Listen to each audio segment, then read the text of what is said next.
Diddy's time in prison is off to a terrifying start, and according to his legal team, things could spiral even further if action isn't taken soon.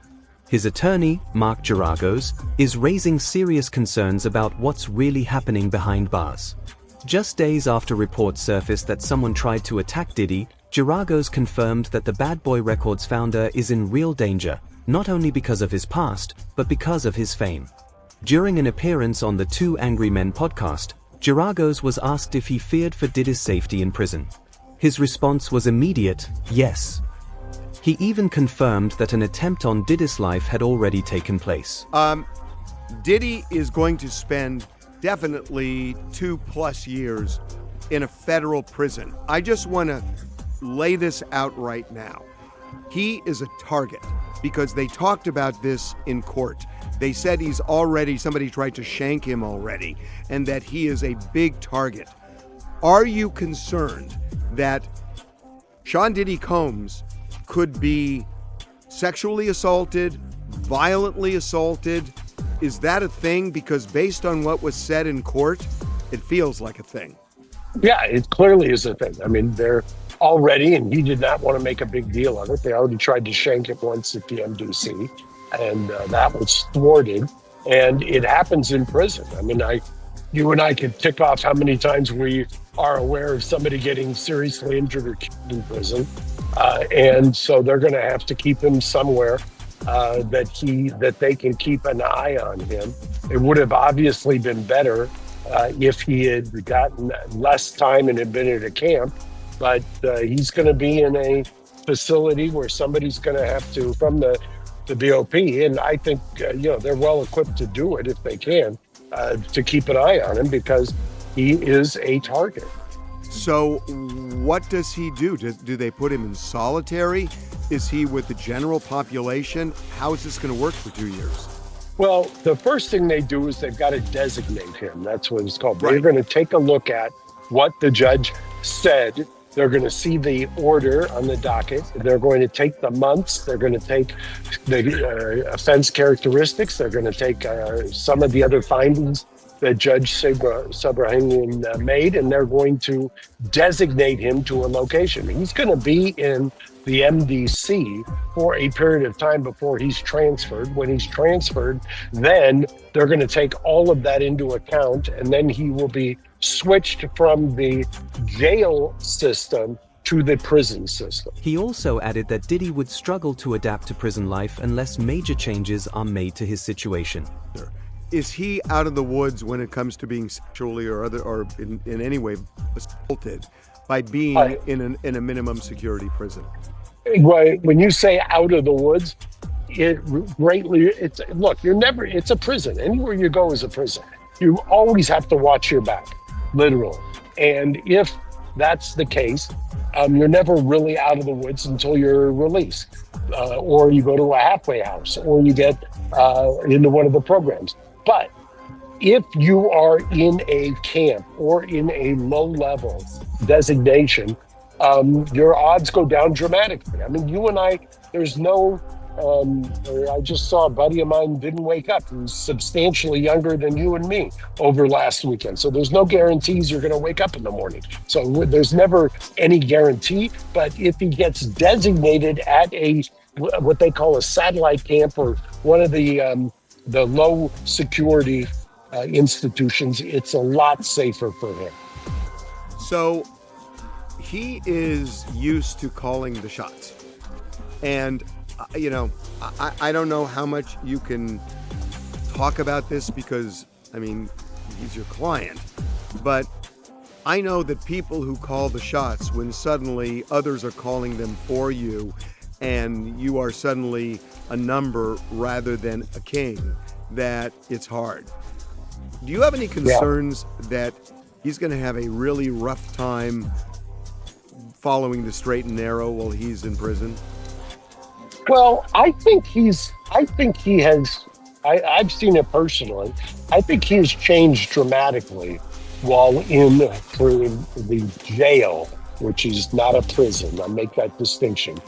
Pre-conviction, post-conviction. Pre-conviction jail, post-conviction prison. So he has changed dramatically. However, there's always that tendency. It's in the personality. I mean, you're 55 years old like Sean, you're 60 some odd like me, 70 some odd like you. It's very hard to change old habits. And the judge kind of said that in as much today in a different context, but it holds true everywhere. You're going to have to fight against that urge. Since his arrest last year, Diddy has been held at the Metropolitan Detention Center in Brooklyn, one of the toughest facilities in the system. But that could soon change, as the judge is preparing to recommend where he'll serve the remainder of his sentence. During a court hearing last Friday, Diddy's attorney Brian Steele revealed a shocking detail. A guard stopped an inmate armed with a shank who was on top of Diddy, moments away from attacking him. Steele explained that Diddy isn't like other inmates, his fame makes him a trophy target. Because of this, he reportedly struggles to sleep more than 2 hours at a time and lives in constant fear. Diddy was sentenced to 50 months in prison after being found guilty on 2 charges related to prostitution. Prosecutors had sought an 11-year sentence, while his defense pushed for just 14 months, which could have led to his early release, considering the time he's already served. Meanwhile, several figures who have long accused Diddy of wrongdoing have expressed satisfaction over his imprisonment, even if they believe justice isn't fully served. Among them, Jaguar Wright insists that there's still much more Diddy must answer for. In the other races, did they even know of the stories you were telling, and what feedback were they saying about your? You want to know what's funny? Everyone that was not my color believed me. It was my people that needed convincing. My people needed to literally see video footage of Diddy being himself before they were even willing to admit that maybe I was right. But after today, you know. Psychologically, what do you think that is? Like, you're going after our heroes, and people don't want to believe that our heroes could be. If someone like the Diddler is your hero, then you should hurry up and go to hell with him. If someone like Jay-Z is your hero, then, you know, just be glad you're not talented so he could sacrifice you like he tried to do me, and he succeeded with Aaliyah. Like, if these are your heroes, why don't you, you know, keep saying free R. Kelly? Like, if these are your heroes, see, this is the problem that I have. Legal expert Jeffrey Lichtman described Diddy's sentence as a very serious punishment, especially given that he has already spent 13 months in one of the toughest prisons in America. Lichtman noted that despite the dramatic court proceedings, which he called a dog and pony show, the judge's decision seemed predetermined. He likely knew before stepping onto the bench that he was giving Combs 50 months, Lichtman said. He added that while Diddy's actions were troubling, it was never entirely clear which federal laws he had broken, making the 50-month sentence, much of it in such harsh conditions, a heavy penalty. Still, Lichtman believes Diddy won't serve the full term, predicting he could be released in 18 months to 2 years. For now, though, Diddy's outlook appears bleak. Former Bad Boy bodyguard Gene Deal issued a grim warning, saying that given how things are unfolding, Diddy's time in prison could become even more dangerous. If I could say one thing to him, in all honesty, don't drop the soap. When Diddy does get out, what direction you think he should go in? My personal opinion, when he get out, and if he wants to do anything that is going to give him any kind of recognition or any sense of changing, he should do whatever he learned in those rehabilitation classes with reentry, with drug treatment, with domestic violence, open up some nonprofit agencies that people can get help from, or he can use his platform for doing the right thing by people that has been wrong, whether it's in domestic violence or in drug treatment. I think he should go in that route. What you think about Diddy complaining about the living conditions in prison? It's prison. He's not the only one in those conditions. You got to realize there's other inmates in that dormitory that has the same shit, and they don't have a commissary that he has. You got to realize they have a commissary, and he's going to get the best out of the commissary because he able to use all the money he got to get what's ever in the commissary. And then the people around him, he could put money in their commissary. Have people money in their commissary so they can get double of what they got. You understand what I'm saying? Gene Deal also warned that Diddy would likely experience a major culture shock once confined to a real prison cell.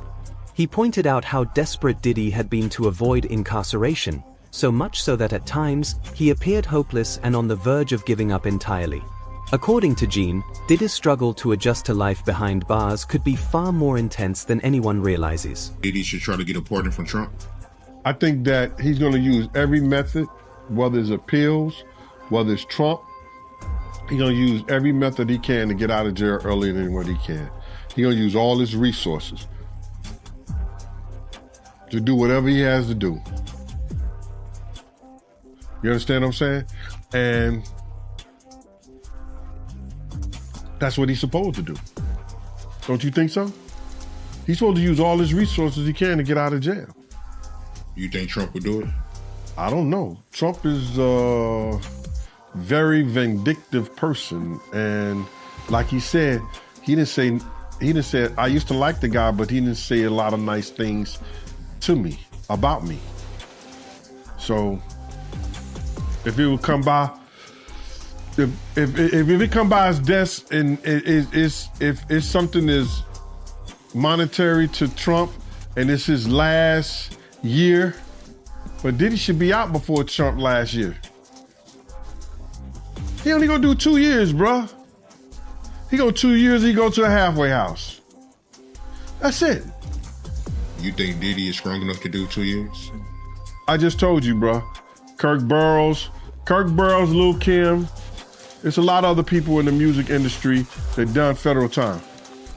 Because you told me he was suicidal. That's why I asked. Everybody's suicidal when they first go to prison. Everybody's suicidal. If you never been to prison before, you never been behind bars, everybody's suicidal. Then you get used to it. It becomes your livelihood. You learn how to stay alive. You got a crust of bread in the corner to sleep in. Everything else is a blessing. Yo, it was something that was powerful that Diddy said. He said to the judge, he said, I can't change the past, but I can change the future.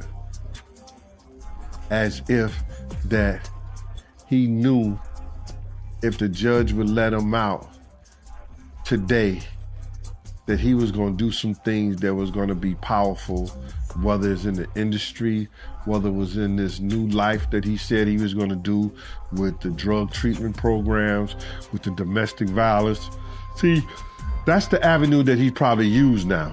You know what I'm saying? Get into, because he can't go back to the music industry because he wasn't doing nothing in the music industry anyway. While many believe Diddy is finally facing consequences for his long history of wrongdoing, Gene Deal suggested that any potential danger he faces in prison might not stem from his recent cases.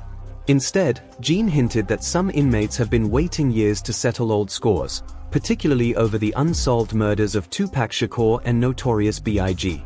He implied that Diddy's past may have caught up with him in a place where revenge can come without warning. So you feel like Pac fans will try to do something to him? Pac and Biggie fans. He can have issues with both of them because a lot of people think, because of the statement that Keefe D made, that he did something to Pac.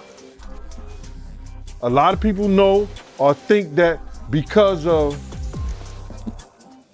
Biggie leaving, they finding out that Biggie was leaving Bad Boy, that he may have had something to do with Biggie. People feel that way. You hear it all the time. You see it all the time on the chats and all that stuff. Have you heard the reports about Diddy being worried about his kids? Bro, He get phone conversation. He get a phone call just like everybody else. And now they got all kinds of things where they got guys got iPads, people guys got telephones, iPads, and all that in prison. So his kids are well taken care of. You know what I'm saying? He wasn't worrying about those kids before he got locked up. Not like that. Maybe with the baby, but the other girls, they seem like they fine. Quincy seemed like he's doing a good job in making sure that those girls are being taken care of. And the rest of everybody else is grown. Or they young adults. So that's just a ploy, bruh. All that's a ploy to, try to change the circumstances in this situation. But they won't change. His circumstances and situation as far as the correctional facility and where he's being housed at is not going to change until the courts tell him to change it. Reports suggest that even Keith D's legal team plans to argue that Diddy played a key role in Tupac's death. Keith D. Davis, who is set to stand trial in February, allegedly told investigators that Diddy ordered a hit on both Tupac Shakur and Suge Knight. This claim, if proven, could drastically reshape how the world views one of hip-hop's most infamous rivalries and deepen the cloud already hanging over Diddy's legacy. Puff was close. If they try to go that route and look at that and see if that was the route, maybe it was, maybe it wasn't. I don't know. But me being an investigator, I would have looked into that.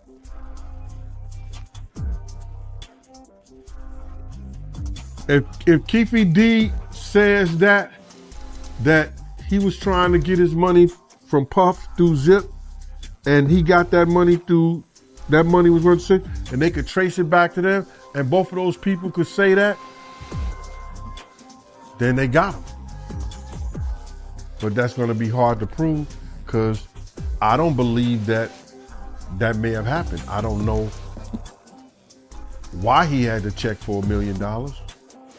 It wasn't my concern at no time. But I know he had a check for $1 million.